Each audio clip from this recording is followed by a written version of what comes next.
Some people believe family is something you're born into, but sometimes family is something you choose. For John Parker, a man who had spent years alone, an unexpected decision would change not only his life, but two young boys who had lost everything.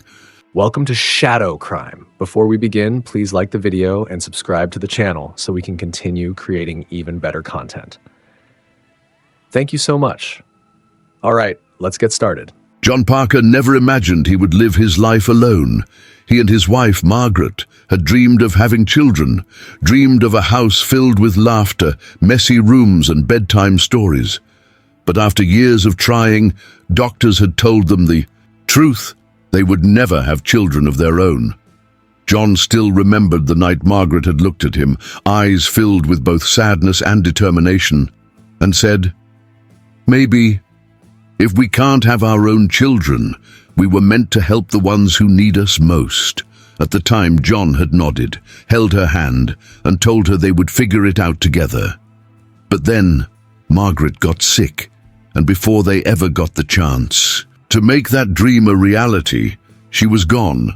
For the past 3 years, John had lived in silence. His home, once filled with warmth, was now just a house. His days blurred together, filled with nothing but work and lonely nights spent with a whiskey glass in hand, staring at old photographs.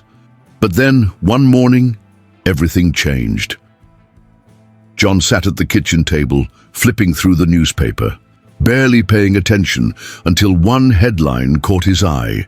"Brothers left orphaned after tragic accident, no family to claim them." His chest tightened. The article told the story of Caleb, 10, and Mason, 7, two brothers who had just lost their parents in a devastating car crash. No relatives had come forward to take them in, and they were now in foster care, waiting for a home that might never come. John read their names over and over again, his vision blurring, and then, as if from beyond the grave, Margaret's voice whispered in his mind, "Maybe we were meant to help the ones who need us most." His hand trembled as he set the newspaper down, and in that moment, John made a decision that would change his life forever. The adoption office smelled of stale coffee and ink. Across from him, a lawyer, Mr. Whitmore, adjusted his glasses and looked at John with polite skepticism. "Mr. Parker, adoption is a serious commitment. Are you sure you want to take in not just one, but 2 children?" John met his gaze without hesitation. "Yes," the lawyer sighed, flipping through the paperwork.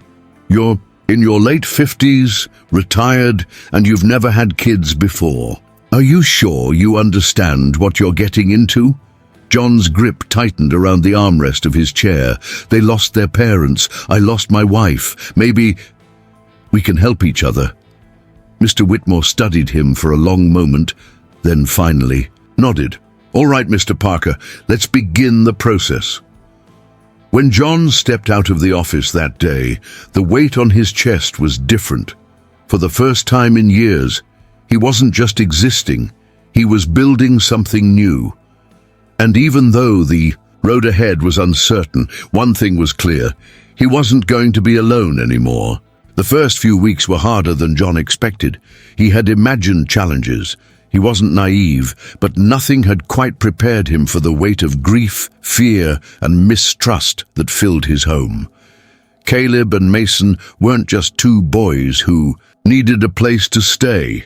They were survivors, and survivors didn't trust easily. Caleb, the older brother, carried himself like an adult trapped in a child's body.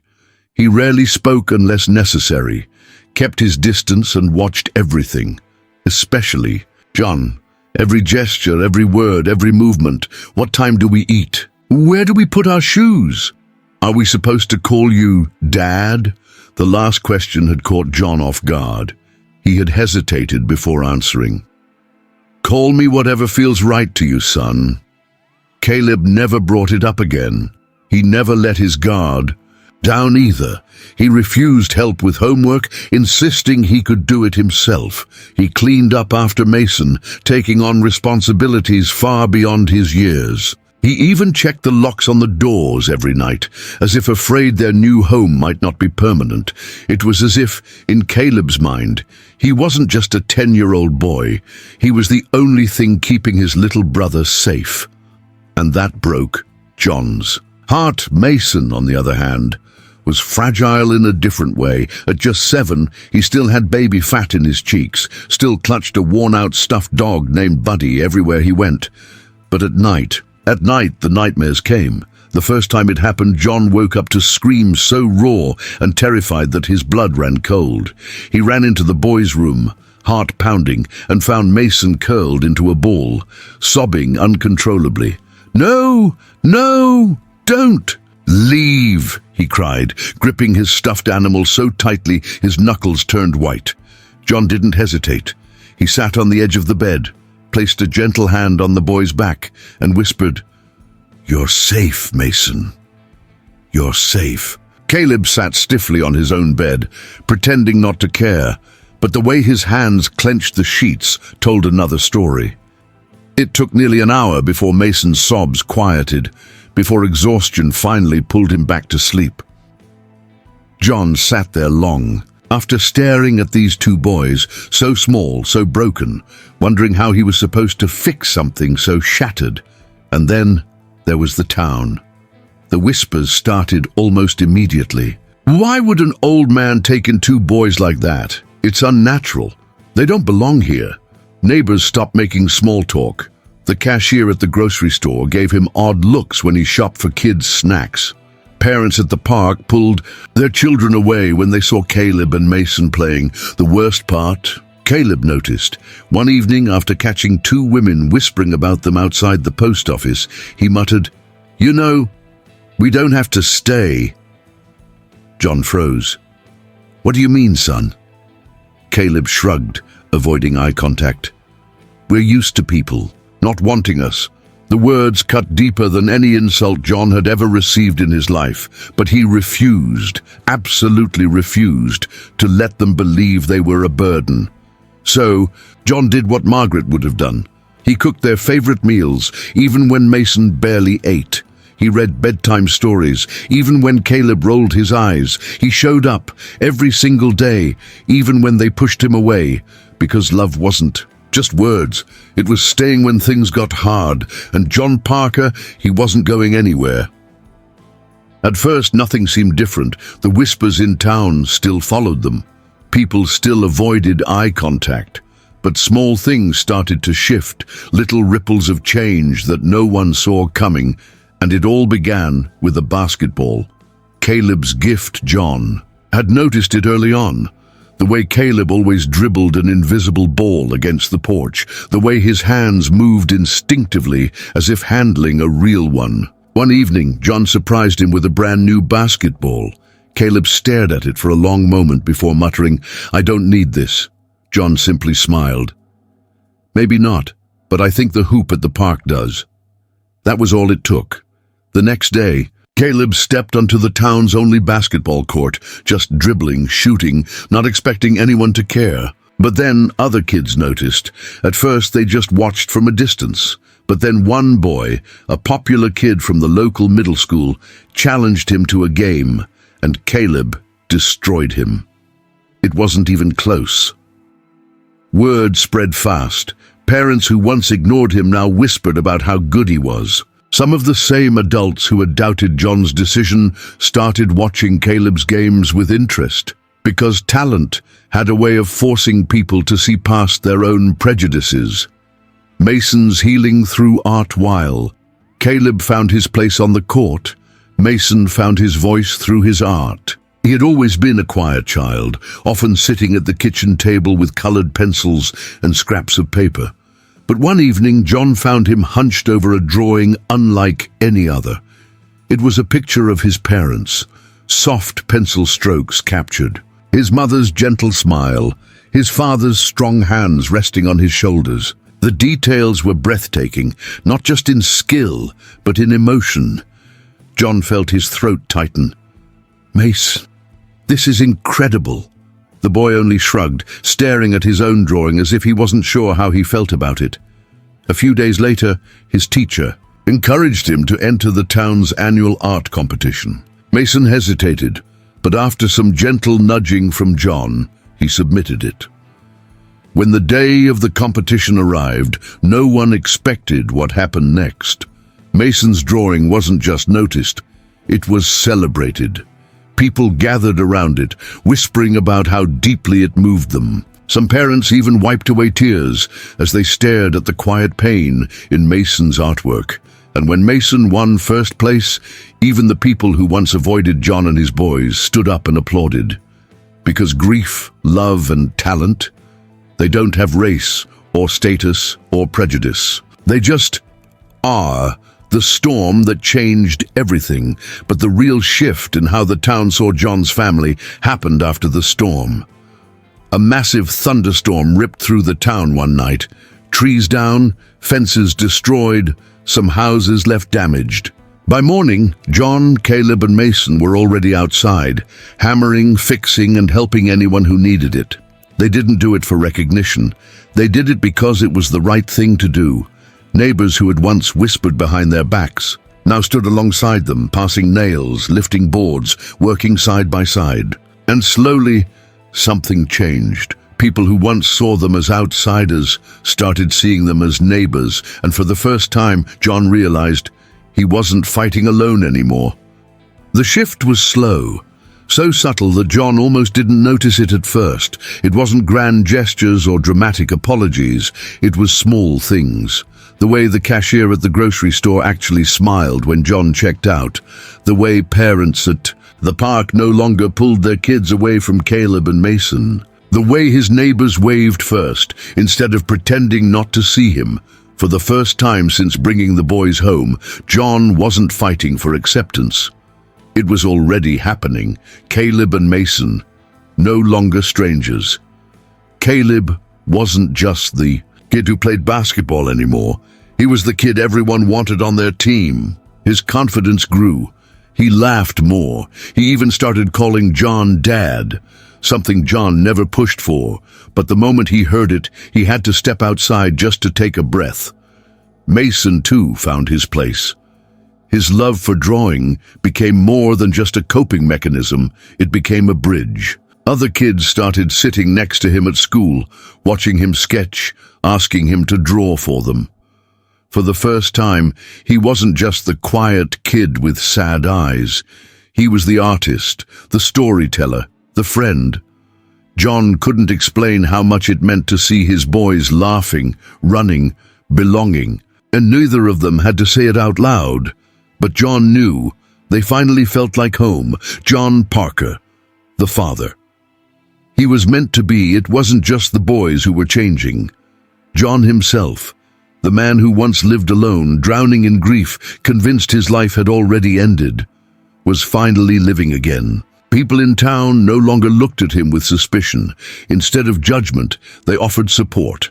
A kind smile, a handshake, even an occasional, "You're doing a great job with those boys, John." And maybe he didn't need validation.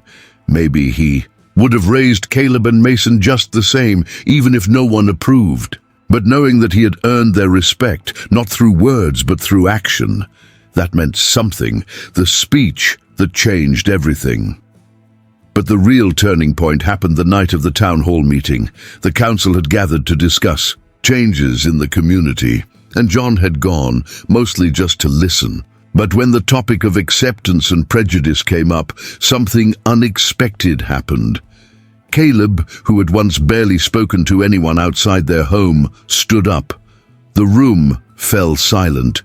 At just 10 years old, he had everyone's attention, and when he spoke, his voice was clear, steady, unshaken. "At first, people didn't want us here," he said, looking around the room. "And I get it, we were different, we weren't from here, and maybe some of you thought we wouldn't belong." The room was so quiet, you could hear a pin drop. Caleb took a deep breath. "But if we can change..."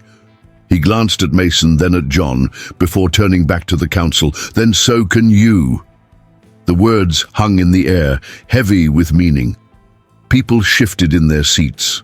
Some nodded, others just sat, staring at the boy who had once been a stranger, but now he was one of them. He was. That night, everything changed. John Parker's family was no longer those people. They were neighbors, they were friends, they were part of the town. The small town of Willow Creek hadn't changed much over the years. The same quiet streets, the same old cafe where locals gathered, the same basketball court where kids still played. But there was one new thing. At the center of the town square, a new plaque had been placed, one that read, "The Parker Family, a home built on love." And standing in front of it, now grown men, were Caleb and Mason Parker. Caleb, the architect who gave back. Caleb had always loved building things.